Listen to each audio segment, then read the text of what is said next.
Assalamualaikum. Kami dari kelompok 1 yang beranggotakan Kenalkan, nama saya Milka Suci Ica Putri, NRP 50. Perkenalkan, saya Natika Mutafania Prastiti, NRP 035. Perkenalkan, nama saya Putri Eka Mayangsari, NRP 42. Perkenalkan, nama saya Safika Nur Izzah, NRP 048. Perkenalkan, nama saya Muhammad Istihar Ramadan. Di sini kami akan menjelaskan laporan hasil inspeksi mesin bubur kapal dan jalur evakuasi bengkel perkakas Politeknik Perkapalan Negeri Surabaya dengan pendekatan PDCA, metode hierarki dan FTA. Yang pertama yaitu ruang lingkup inspeksi. Ruang lingkup ini mengikuti nominal tugas inspeksi yang sesuai. Inspeksi ini dilakukan oleh petugas kelompok 1 K36 di Politeknik Perkapalan Negeri Surabaya. Inspeksi ini dilakukan pada tanggal 12 Maret 2020. Selanjutnya, pengumpulan informasi yang relevan untuk menunjang inspeksi, yaitu ada lokasi inspeksi di bengkel perkakas Politeknik Perkapalan Negeri Surabaya. Bengkel ini berfungsi untuk praktikum mahasiswa. Kelas bahaya pada bengkel perkakas Politeknik Perkapalan Negeri Surabaya ini menurut NFPA 10 tahun 2018 termasuk kategori kelas D untuk lantai 1 dan kelas A untuk lantai 2. Dan menurut Kepmenaker nomor 186 tahun 1999, bangunan ini termasuk bahaya kebakaran sedang. Selanjutnya yaitu tujuan inspeksi. Yang pertama, mengidentifikasi potensi bahaya yang ada terkait aktivitas operasional mesin bubur. Yang kedua, mengetahui ketersediaan dan mengidentifikasi kelayakan kondisi aparat. Yang ketiga, ketersediaan dan mengidentifikasi kelayakan kondisi jalur evakuasi. Yang keempat, memberikan rekomendasi sesuai hasil temuan inspeksi. Selanjutnya, inspeksi ini dilakukan dengan metode yang pertama yaitu visual. Visual ini dilakukan dengan yang pertama ada langkah kerja menggunakan mesin bubur. Yang kedua yaitu dengan menginspeksi kondisi peralatan dan material. Yang ketiga, menginspeksi kondisi fasilitas penunjang. Yang keempat yaitu menginspeksi kondisi fasilitas emergensi. Selanjutnya yaitu ada inspeksi secara wawancara. Inspeksi ini dilakukan dengan menanyakan seputar langkah kerja, aman dan kesadaran, keselamatan serta ketaatan dalam melaksanakan kebijakan K3 di perkakas Politeknik Perkapalan Negeri Surabaya. Berikut adalah zona bengkel perkakas di Politeknik Perkapalan Negeri Surabaya. Di sini terdapat bengkel CNC, bengkel perkakas, bengkel bubur, bengkel mesin fris, jenda dan serat. Selanjutnya melakukan pengenalan. Hal yang perlu dilakukan tim sebelum melakukan inspeksi yaitu yang pertama, menemui pihak penanggung jawab Politeknik Perkapalan Negeri Surabaya. Yang kedua, mengajukan surat izin dan melakukan inspeksi. Yang ketiga, menjelaskan maksud dan tujuan inspeksi yang akan dilakukannya. Maka, inspeksi dilakukan ketika pihak penanggung jawab memberikan izin kepada inspektor. Lalu, hal-hal yang perlu diperhatikan dalam melakukan inspeksi adalah yang pertama, mempertimbangkan kondisi keselamatan setiap petugas inspeksi. Di sini petugas inspeksi wajib menggunakan APD dan memahami tingkat resiko bahaya yang terjadi. Yang kedua, mengimplementasikan rencana inspeksi yang telah dibuat. Di sini melakukan pekerjaan sesuai dengan planning. Yang ketiga, beradaptasi dengan lokasi inspeksi melalui observasi lokasi. Di sini seluruh wilayah bengkel perkakas Politeknik Perkapalan Negeri Surabaya seluruhnya wajib diselidiki dan diinspeksi secara berkala. Yang keempat, yaitu melakukan inspeksi secara waktu yang telah dijadwalkan, yaitu melakukan inspeksi sesuai dengan perizinan yang diajukan kepada pihak penanggung jawab, yaitu pada Kamis 12 Maret 2020 pukul 08 hingga 10 WIB. Selanjutnya, melakukan persiapan inspeksi. Inspeksi ini dilakukan dengan sesuai standar atau kebijakan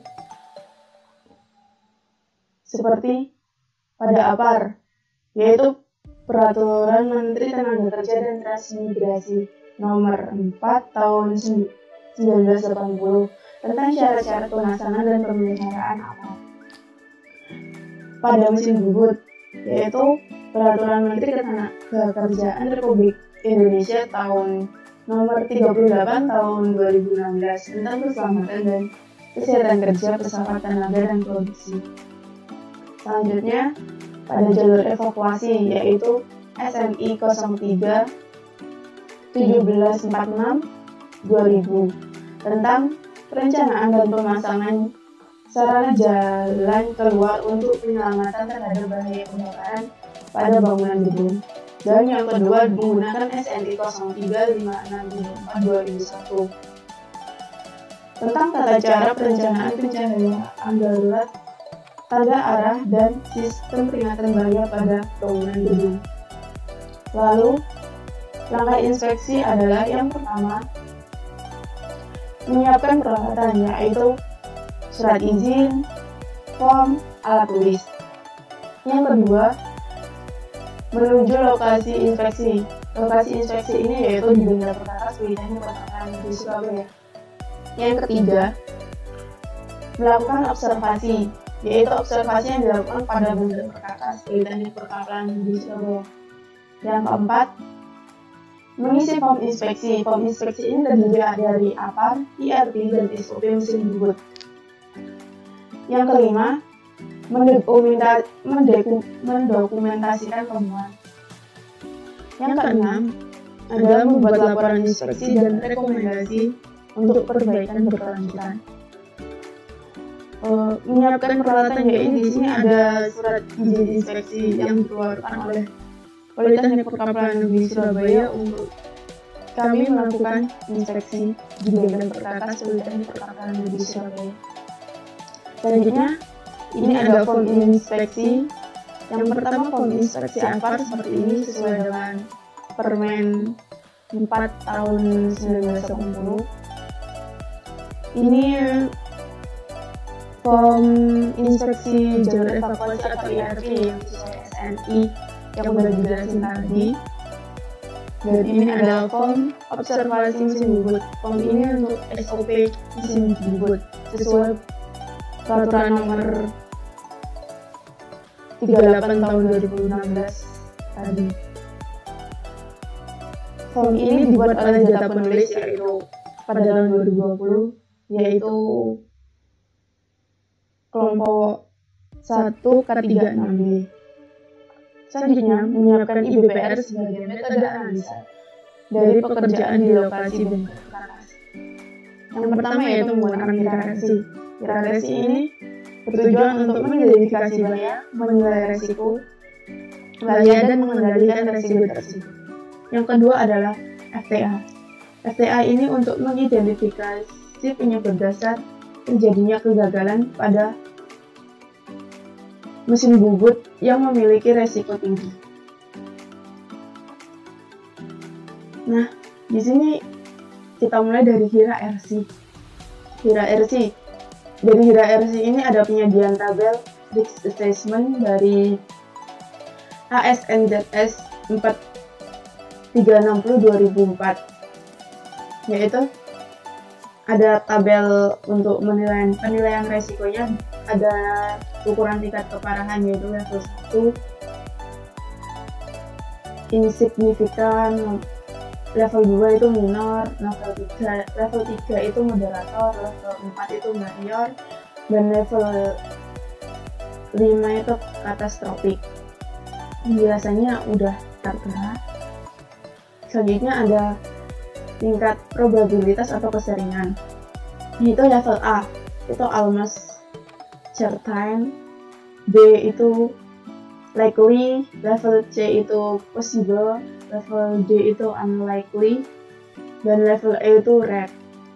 Penjelasannya sudah tertera. Berikut adalah metric risk assessment. Di sini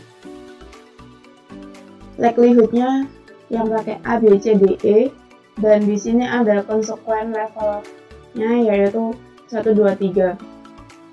Ada yang merah ini mulai A3 sampai D5 itu termasuk resiko bahaya yang ekstrim, dan yang oranye ini mulai A1 sampai E5 itu termasuk tingkat resiko yang tinggi.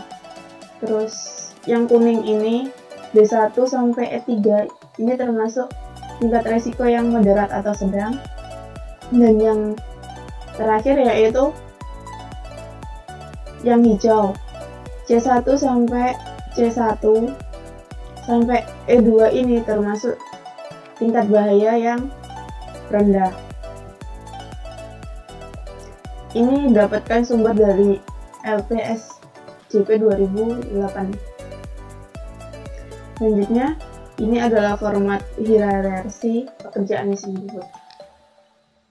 Di sini ada kegiatan yang dilakukan pekerjaan pada mesin bubut, melakukan pekerjaan pada mesin bubutnya. Terus di sini ada bahaya yang terjadi pada kegiatan tersebut. Resikonya dari bahaya itu apa? Ada accepting controlnya. Accepting control ini bahaya tersebut udah ada kontrolnya apa belum? Dan berikut ada dinilai dari SLR.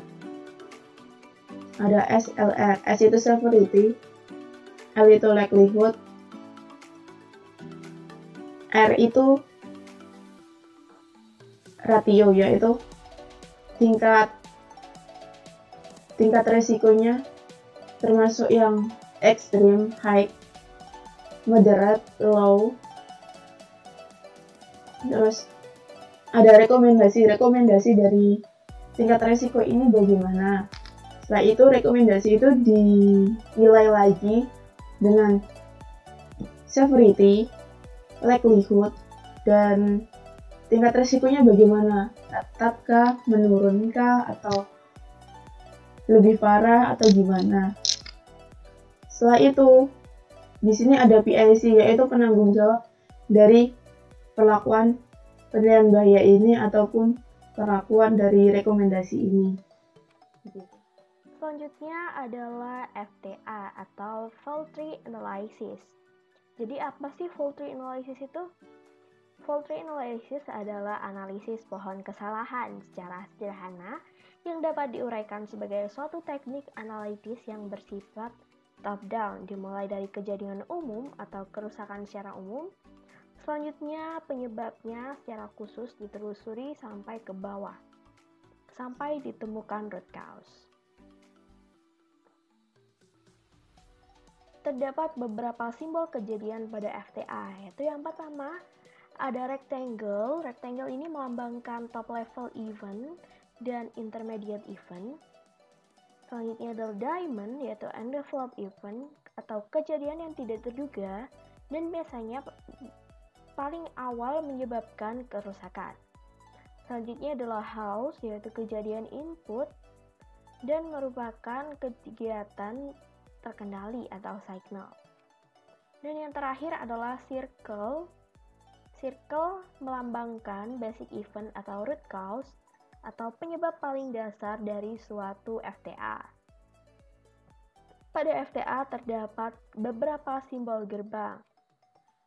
Terdapat 7 simbol gerbang, yaitu AND gate, OR gate, gate out of AND gate, exclusive OR gate, inhibit gate, priority AND gate, dan NOT gate. Dari beberapa gate ini yang paling sering digunakan adalah AND gate dan OR gate. Ketika engage, maka event di bawahnya harus terjadi secara bersamaan, maka akan menyebabkan event di atasnya. Namun ketika OR-gate, salah satu dari event di bawah OR-gate terjadi, maka dapat menyebabkan event di atasnya terjadi. Berdasarkan inspeksi yang sudah kami lakukan terkait dengan alat pemadam api ringan yang mengacu pada Permenaker nomor 4 tahun 1980, terdapat beberapa temuan penting. Di bengkel perkakas PPNS tidak terdapat alat pemadam api ringan, tetapi terdapat alat pemadam api berat CO2 seberat 25 kg yang dilengkapi dengan tali. Hal ini sudah sesuai, karena bengkel perkakas termasuk bengkel yang memiliki bahaya kebakaran kelas C, yaitu pada instalasi listrik. Melihat mesin-mesin atau peralatan yang berada di dalam bengkel perkakas PPNS ini menggunakan listrik, sehingga untuk alat pemadam api berisi CO2 ini sangat cocok diletakkan di bengkel perkakas PPNS. Namun di bengkel perkakas ini tanda pemasangan alat pemadam apinya belum sesuai dengan Permenaker nomor 4 tahun 1980, yaitu segitiga di bagian atasnya dipotong dan ada beberapa ukuran huruf tidak sesuai.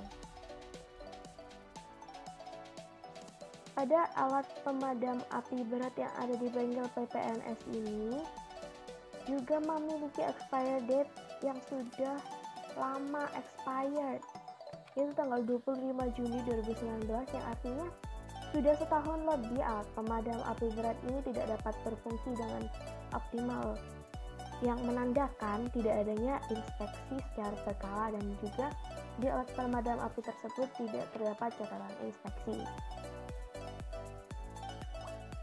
Dari segi peletakannya kurang tepat karena menghadap ke dinding sehingga mempersulit proses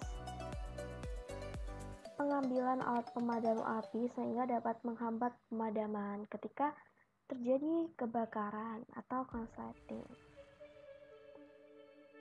Selanjutnya adalah pada hasil temuan IRP pada bengkel perkakas PPNS. Di bengkel perkakas PPNS ini dilengkapi dengan 2 jalur evakuasi di utara dan di selatan. Dalam denah yang ada di bengkel perkakas PPNS ini belum terdapat letak assembly point dan juga jarak menuju assembly point beserta denah arahnya, sehingga dapat menyulitkan pekerja di dalam bengkel perkakas PPNS ketika terjadi keadaan darurat. Di denah IRP tersebut juga belum ada letak hidran, sehingga ketika alat pemadam api yang ada di dalam bengkel perkakas PPNS belum dapat menangani kebakaran yang ada di dalamnya, maka akan kesulitan untuk mencari letak hidrannya dan dapat menghambat proses pemadaman. Selanjutnya adalah hasil temuan pada inspeksi mesin bubut, terutama pada standard operation prosedurnya. Di pengatur tuas kecepatan sudah tidak berfungsi dengan optimal, maka operator atau mahasiswa tidak dapat membaca kecepatan pada mesin bubut secara optimal, sehingga dapat menyebabkan kesalahan pengaturan kecepatan. Dan poin kedua ini adalah yang paling sering terjadi di bengkel perkakas PPNS, terutama di mesin bubut, yaitu pekerja lupa tidak melepas kunci cak setelah melepas atau memasang benda, sehingga ketika akan mengoperasikan mesin bubut kembali, kunci cak tersebut dapat terlempar dan melukai pekerja itu sendiri. Tidak adanya keran pendingin pada mesin bubut, padahal di Permenaker RI nomor 38 tahun 2016, mesin bor, mesin pres, mesin bubut harus dilengkapi dengan cairan pendingin benda kerja yang dapat mendinginkan benda kerja dan mencegah benda kerja panas sampai mengeluarkan percikan. Pada operator mesin bubut juga banyak yang mengabaikan untuk melakukan lima air atau membersihkan area sekitar dari sisa-sisa gram yang dapat menyebabkan kecelakaan lain. Pada saat melakukan pembubutan sebelumnya juga tidak diberikan oli pada permukaan mesin bubut. Padahal untuk memberikan oli dapat menambah lifetime dari mesin bubut itu sendiri. Berdasarkan hasil temuan tersebut, selanjutnya dilakukan penilaian resiko mengenai pekerjaan di mesin bubut menggunakan metode HIRA RC. Di sini kami menggunakan mesin bubut karena mesin bubut di bengkel perkakas PPNS memiliki jumlah paling banyak dan memiliki resiko yang cukup tinggi dari mesin-mesin lainnya yang ada di bengkel perkakas. Di metode HIRA RC ini akan dilakukan identifikasi potensi bahaya berdasarkan kegiatannya, yaitu selanjutnya adalah existing control atau kontrol yang sudah dilakukan. Penilaian resiko. Penilaian risiko dilakukan dari perkalian S dan L, yaitu severity dan likelihood, keparahan dan keseringan, yang dapat menentukan tingkat risiko dari risk matrix sesuai ASNZS. Selanjutnya dilakukan rekomendasi dan juga penilaian risiko setelah dilakukan rekomendasi, disertai pula dengan PIC atau orang yang bertanggung jawab, dan juga due date pelaksanaan perbaikan.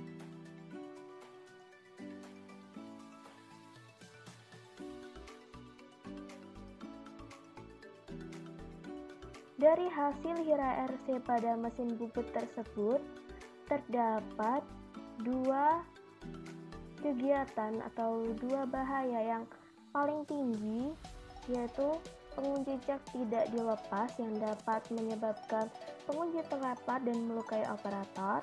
Sudah terdapat existing control memberikan safety briefing, sehingga ketika dilakukan rekomendasi memberikan pelatihan tentang SOP dan memasang interlock pada mesin bubut akan turun menjadi medium. Begitu pula dengan yang tertinggi kedua, yaitu kegagalan komponen mesin yang dapat menyebabkan konsleting atau kebakaran. Ketika disediakan apar yang tepat, yang sesuai dan tidak expired, maka akan turun menjadi M atau medium. Di sini saya akan menjelaskan kelanjutan dari metode HIRA RC yang telah dibuat di atas. Nah, hasil HIRA RC tersebut selanjutnya akan dilanjutkan dengan metode FTA atau Fault Tree Analysis untuk mencari penyebab dasar terjadinya kegagalan pada pekerjaan mesin bubut yang memiliki tingkat resiko bahaya tertinggi. Nah, berdasarkan hasil HIRA RC mesin bubut yang telah dibuat tadi, dapat disimpulkan bahwa yang memiliki resiko tertinggi adalah pada aktivitas memasang benda kerja ke mesin bubut yang dapat menyebabkan pengunci cak melukai pekerja, dan pada saat melakukan pembubutan yang dapat terjadi konsleting dan akhirnya menyebabkan kebakaran. Nah, langkah selanjutnya yaitu membuat diagram fault tree analysis untuk mengetahui basic event dan nantinya dapat dilakukan rencana perbaikan yang sesuai. Nah, ini adalah diagram fault tree analysis pengunci cak yang melukai pekerja. Bisa dilihat Hasilnya di sini didapatkan basic event untuk pohon cicak yang melukai pekerja, yaitu tidak ada inspeksi secara berkala, kurangnya perencanaan keuangan, dan kurang telitinya pekerja. Kemudian dari basic event ini akan dilakukan beberapa perbaikan, diantaranya yang pertama, melakukan perencanaan keuangan untuk rekayasa teknik mesin bubut yang dilengkapi dengan interlock serta training SOP untuk pekerja atau mahasiswa. Kemudian yang kedua, melakukan perencanaan inspeksi rutin di bengkel perkakas terkait dengan pekerjaan yang sesuai SOP. Dan yang terakhir, merekrut pekerja atau mahasiswa yang memiliki ketelitian tinggi dalam melakukan pekerjaan pembubutan. Kemudian selanjutnya ada diagram FTA pada kebakaran pada mesin bubut. Nah, di sini dapat dilihat diagram FTA-nya. Di diagram FTA ini didapatkan basic event untuk kebakaran pada mesin bubut yang terjadi adalah tidak ada inspeksi secara berkala, kurangnya perencanaan keuangan, dan tidak ada maintenance secara berkala. Nah, dari basic event ini maka perlu dilakukan beberapa perbaikan, diantaranya yaitu melakukan perencanaan inspeksi secara berkala untuk memeriksa kualitas komponen pada mesin. Yang kedua, melakukan perencanaan keuangan agar training SOP berjalan untuk pekerja atau mahasiswa. Kemudian, melakukan perencanaan maintenance secara berkala di bengkel perkakas PPNS agar mesin berjalan normal. Dan yang terakhir, melakukan pengadaan APAP CO2 untuk menanggulangi apabila terjadi kebakaran kelas C pada mesin. Kemudian yang saya jelaskan di sini ada bab 3, yaitu skala prioritas hasil temuan. Pada fault tree analysis tadi sudah dijabarkan sebelumnya didapatkan basic event yang menyebabkan top event di bengkel perkakas PPNS khususnya pada mesin bubut. Nah, dari basic event tadi dapat dilakukan perbaikan sesuai dengan urgensinya dari temuan yang ada. Nah, perbaikan yang akan dilakukan dari temuan inspeksi tersebut ditinjau dari urgensi, ekonomi, dan efisiensinya. Jadi, kelompok kami mengambil skala prioritas hasil temuan ini dilihat dari urgensi, ekonomi, dan efisiensinya. Nah, dari pertimbangan tersebut, perbaikan yang akan dilakukan yang diurutkan sesuai dengan prioritasnya, yaitu yang pertama, melakukan perencanaan inspeksi rutin di bengkel perkakas PPNS terkait dengan APAP CO2 sesuai dengan Permenaker nomor 4 tahun 1980. Kemudian terkait dengan pemasangan ERP dan SOP mesin bubut. Kemudian yang kedua, melakukan perencanaan keuangan untuk melaksanakan training SOP pada pekerja atau mahasiswa. Kemudian skala prioritas yang terakhir, melakukan perencanaan maintenance mesin bubut secara berkala di bengkel perkakas PPNS agar mesin berjalan normal dan memiliki lifetime yang lebih lama. Kita berlanjut ke PDCA, Plan Do Check Action perbaikan. Yang pertama yaitu planningnya, select and prepare. Jadi yang harus dilakukan pada planning ini yaitu planning perbaikan, yaitu rencana perbaikan yang akan dilakukan dari skala prioritas hasil temuan tersebut. Kemudian yang akan dilakukan yang kedua yaitu pelaksana perbaikan. Menentukan pelaksana perbaikan. Jadi rencana perbaikan ini nantinya akan dilaksanakan oleh pihak sarana prasarana di PPNS, kemudian dilakukan oleh unit pengembangan dan implementasi K3 atau UPI K3 PPNS, penanggung jawab atau dosen pengajar di bengkel perkakas PPNS, serta tim audit atau inspektor. Nah, nantinya pelaksana perbaikan ini untuk memantau dan menilai kelanjutan dari pelaksanaan dari rencana ini.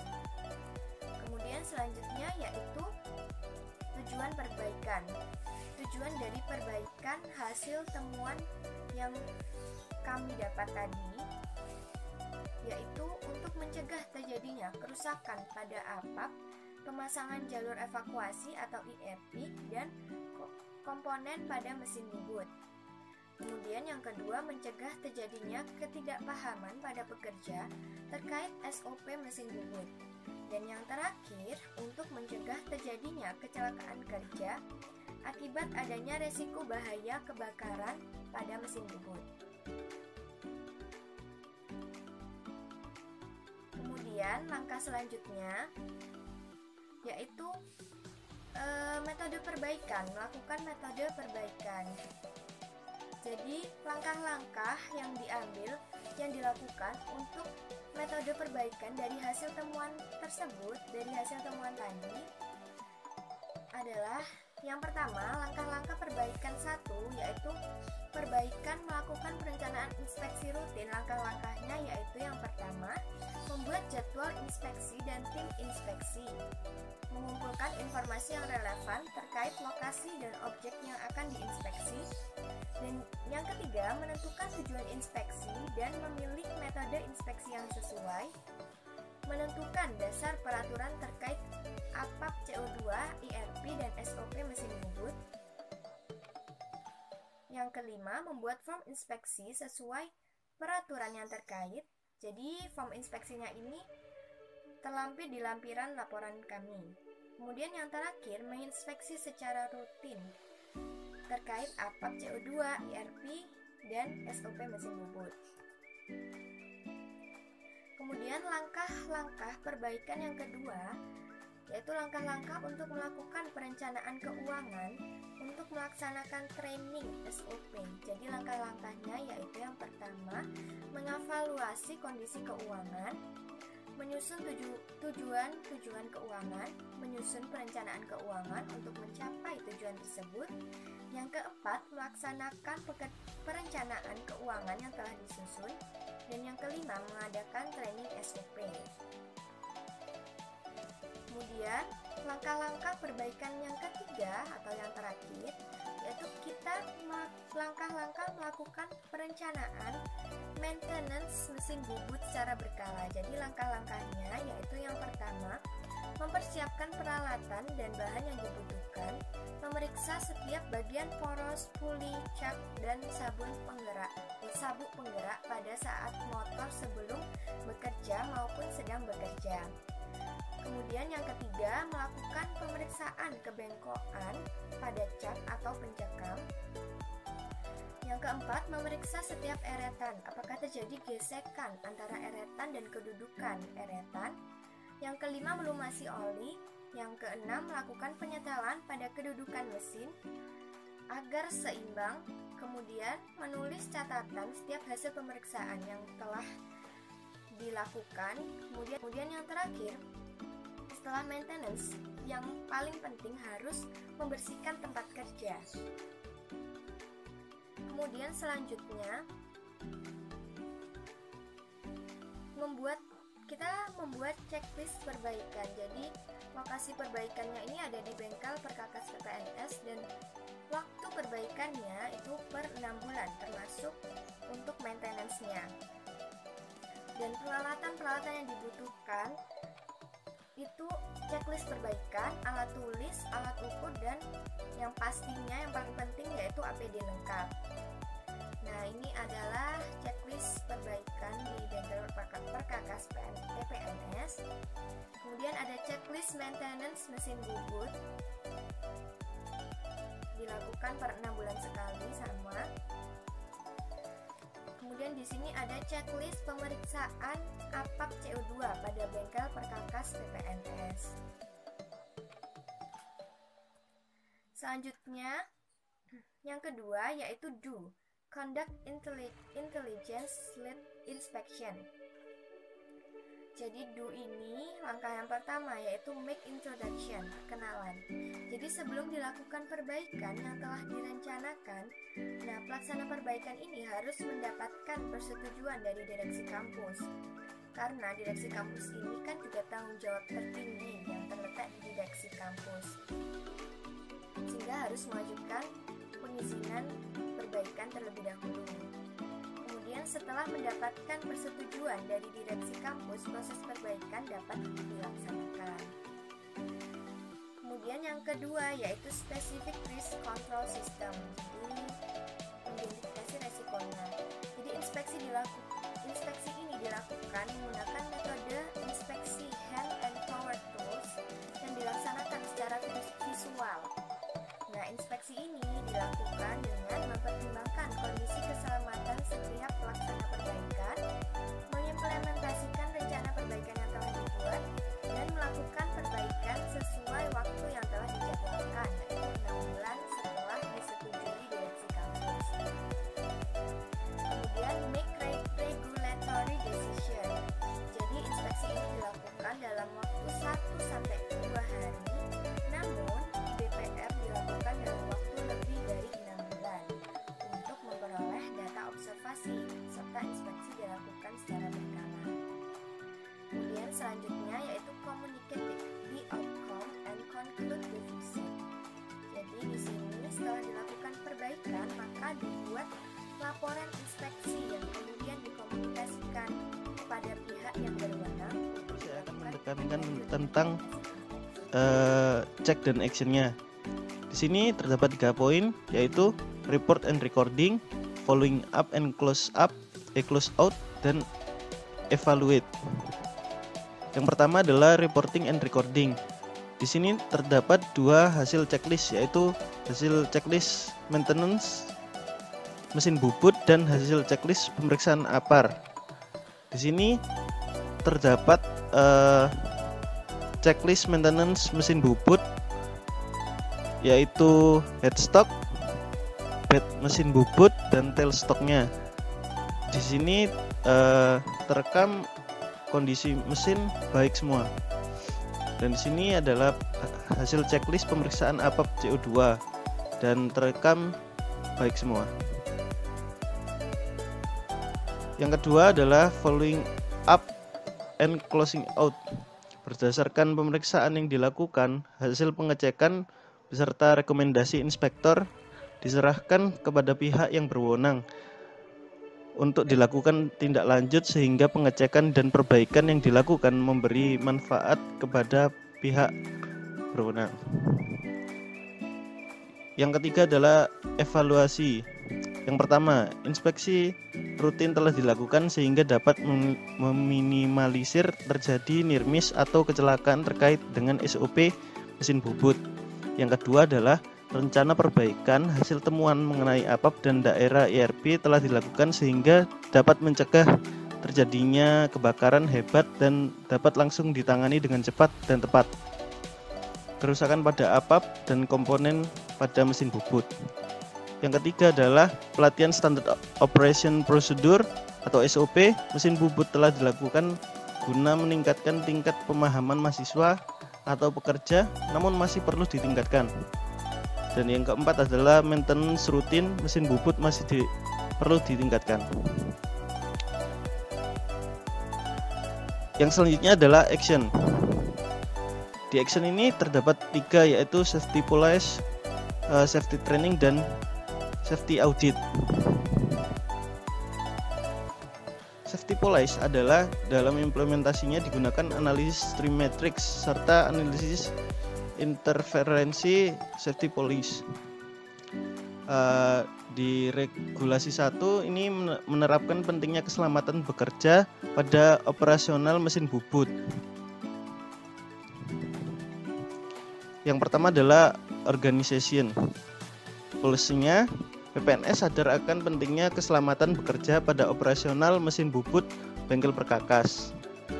Polisi executionnya melakukan melalui stakeholder, dewan pengajar, dan segenap pengawas bengkel perkakas untuk selalu memastikan pekerjaan mesin bubut berjalan sesuai keselamatan prosedurnya.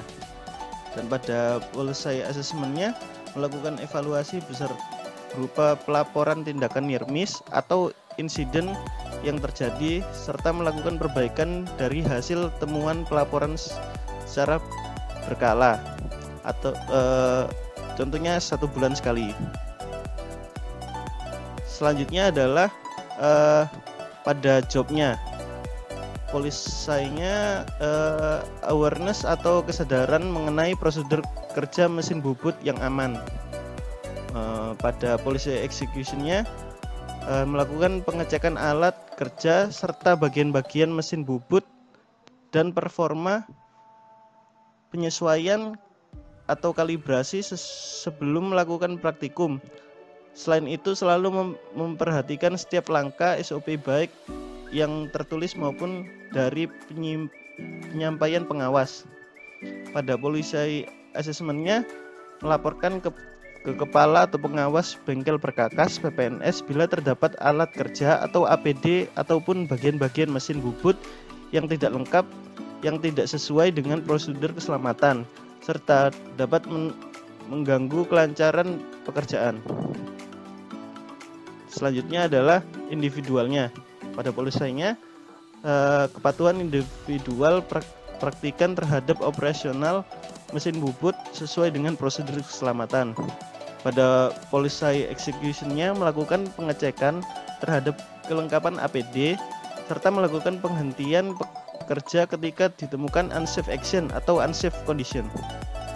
Pada assessment polisinya melaporkan kepada kepala atau pengawas bengkel perkakas ketika ditemukan unsafe action atau condition serta ketidaklayakan alat kerja maupun kekurangan APD yang dapat mengganggu prosedur pekerjaan dengan menggunakan mesin bubut. Yang kedua adalah Regulation 2, menerapkan pentingnya persyaratan APAR dan jalur evakuasi sesuai standar sebagai sarana penanggulangan dan mitigasi kebakaran. Yang pertama di organisasinya, polisinya, PPNS sadar akan pentingnya persyaratan APAR dan jalur evakuasi sesuai standar di area bengkel perkakas. Pada polisi executionnya membentuk tim pengawas untuk memastikan bengkel dalam keadaan aman dan dilengkapi dengan APAR yang jalur evakuasinya memadai. Yang ketiga adalah polisi assessment-nya. Pada polisi assessment-nya melakukan evaluasi dan pelaporan akan regulasi yang ditetapkan secara berkala. Contohnya 3 bulan sekali. Selanjutnya adalah job. Pada polisinya melakukan pengecekan terhadap alat kerja dan sarana prasarana lain yang dapat menimbulkan kebakaran serta ketersediaan APAR dan jalur evakuasi sebelum melakukan praktikum. Polisi executionnya melaporkan ke kepala bengkel atau UPTPP bila terdapat alat kerja ataupun sarana prasarana lain yang dapat menimbulkan kebakaran dan ketidaktersediaan APAR dan jalur evakuasi yang memadai. Pada polisi assessment-nya melakukan pelaporan kepada pihak manajemen PPNS setelah dilakukan pemeriksaan dan perbaikan. Selanjutnya adalah individual. Individual polisinya memperhatikan kondisi alat kerja dan ketersediaan APAR dan jalur evakuasi yang tersedia. Polisi execution-nya melakukan penghentian kerja ketika ditemukan kondisi alat kerja yang dapat menimbulkan kebakaran. Pada polisi assessment-nya melakukan pelaporan kepada pihak UPTPP untuk dilakukan perbaikan pada alat kerja yang mengadakan APAR serta pemberian peta evakuasi dan stiker arah evakuasi.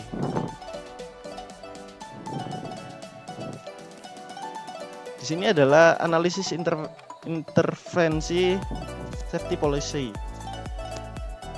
Yang pertama adalah safety behavior. Pada safety behavior ini perlu pengawasan untuk mencegah operasional mesin bubut yang salah, dan pentingnya persyaratan APAR dan IRP sesuai standar.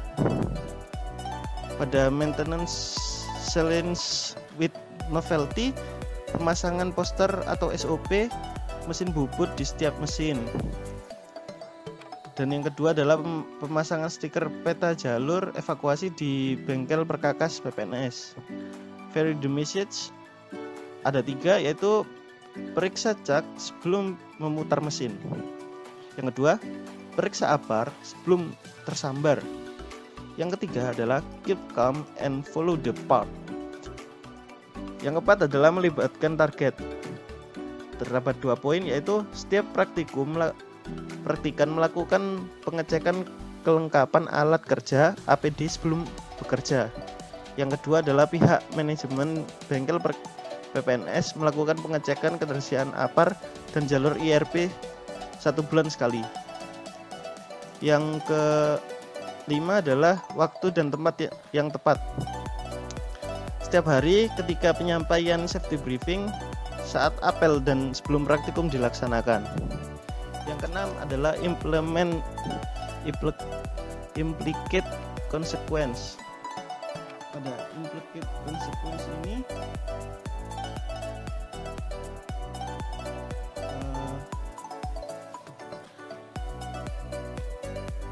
terdapat 3 poin, yaitu memberikan teguran.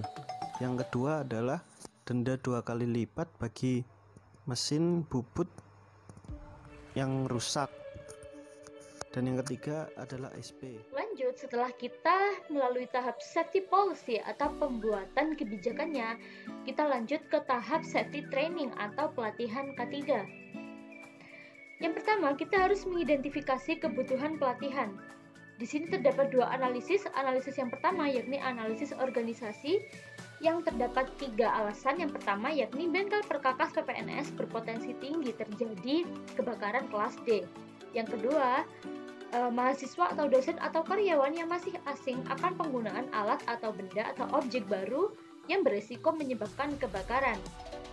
Benda baru ini yang dimaksudkan adalah mesin bubut itu sendiri dan juga APAR atau APAP.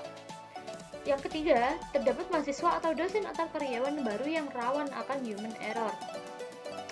Lanjut ke analisis berikutnya, yakni analisis kinerja. Terdapat 2 alasan. Yang pertama, kebutuhan pelatihan akan operasional mesin bubut yang aman dan sesuai dengan prosedur keselamatan. Yang kedua, yakni kebutuhan latihan simulasi tanggap darurat untuk pemahaman jalur evakuasi serta penggunaan APAR. Yang kedua, pembentukan tujuan pelatihan. Di sini terdapat 4 tujuan. Yang pertama, agar mahasiswa, karyawan, atau dosen dapat melakukan pekerjaan dengan menggunakan mesin bubut sesuai dengan prosedur keselamatan. Yang kedua, agar mahasiswa, karyawan, atau dosen dapat melakukan tindakan tanggap darurat penanggulangan kebakaran terhadap bengkel perkakas PPNS. Yang ketiga, agar seluruh sivitas akademika dapat menggunakan APAR atau APAP dengan baik, benar, dan tenang. Yang terakhir, agar seluruh sivitas akademika yang masih baru tidak akan melakukan human error yang menyebabkan kebakaran atau kecelakaan kerja. Lanjut ke langkah yang ketiga, yakni merancang program pelatihan. Yang pertama, siapa yang dilatih? Yakni mahasiswa atau dosen atau karyawan yang masih baru di PPNS. Untuk siapa yang melatih? Yakni dosen atau karyawan yang memiliki kompetensi di bidang penanggulangan kebakaran. Untuk yang operasional mesin bubut juga dosen atau karyawan yang memiliki kompetensi di bidangnya, atau bisa juga karyawan atau pegawai di bengkel perkakas itu sendiri. Untuk lokasinya yakni di ruang bengkel perkakas atau ruang kelas PPNS untuk pengajaran teorinya.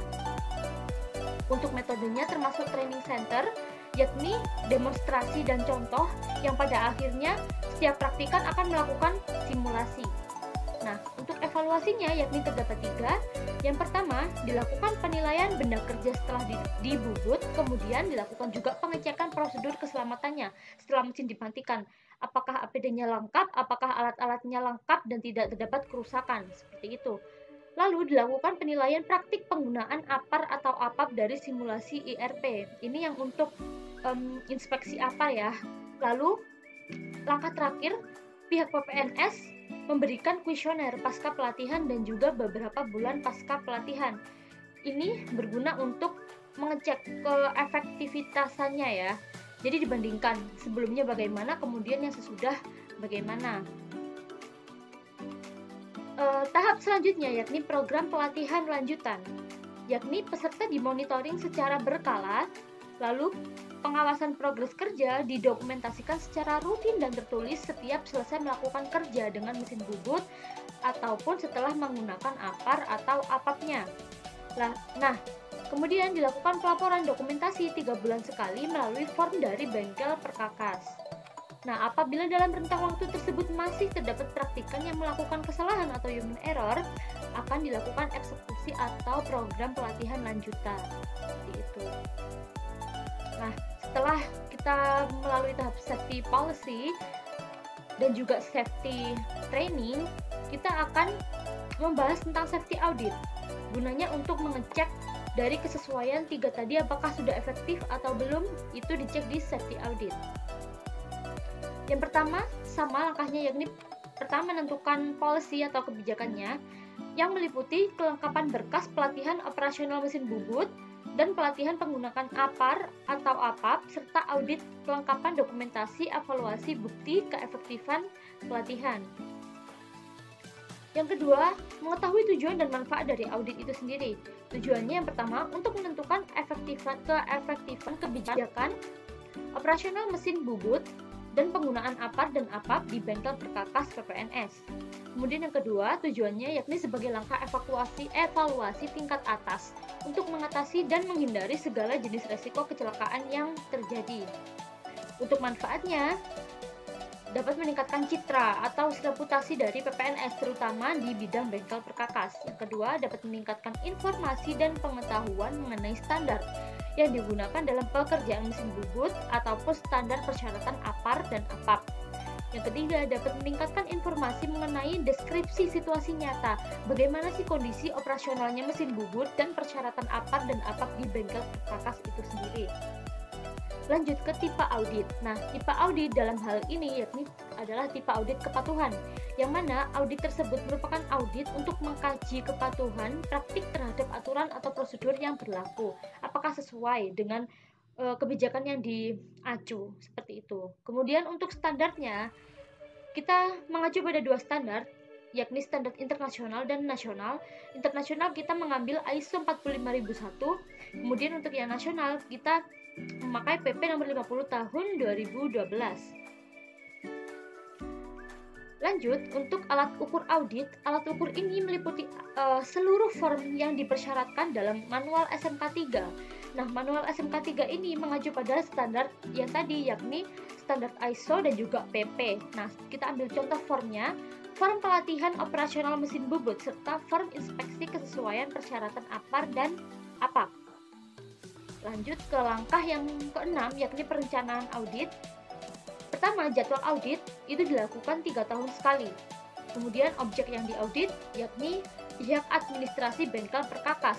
Objeknya yakni meliputi seluruh berkas-berkas yang telah didokumentasikan selama proses 3 tahun ini, seperti itu. Untuk yang siapa yang mengaudit, jika audit tersebut termasuk audit eksternal, maka yang mengaudit ialah pihak bersertifikasi yang mempunyai lisensi dari pemerintah atau pihak resmi. Lanjut ke pelaksanaan audit, yakni dilakukan sesuai jadwal perencanaan yang telah dirancang. Nah, eksekusi ini itu meliputi pengecekan kesesuaian semua berkas dengan kebijakan yang diacu, kemudian dilakukan pencatatan hasil temuan yang tidak sesuai. Nah, kemudian hasil pencatatan ini digunakan sebagai langkah evaluasi dan perbaikan.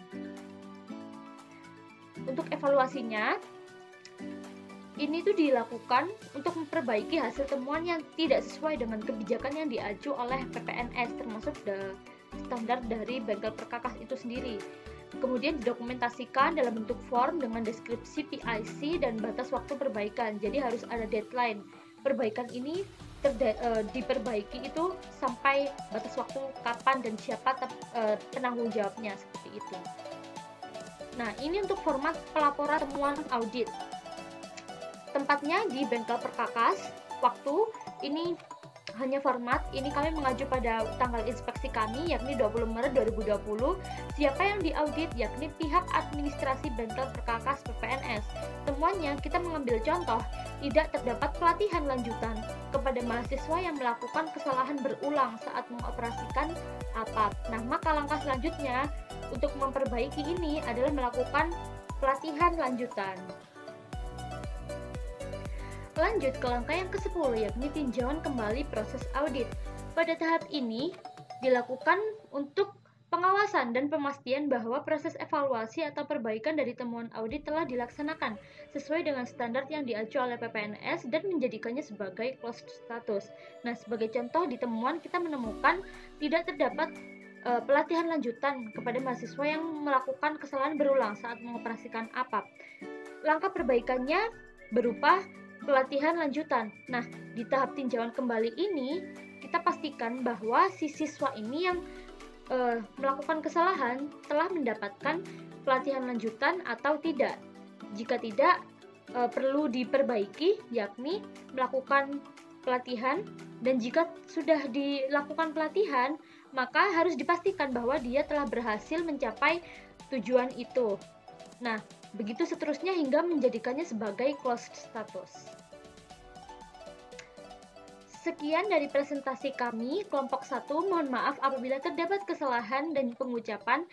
Terima kasih atas perhatiannya. Kami ucapkan sekian. Wassalamualaikum warahmatullahi wabarakatuh.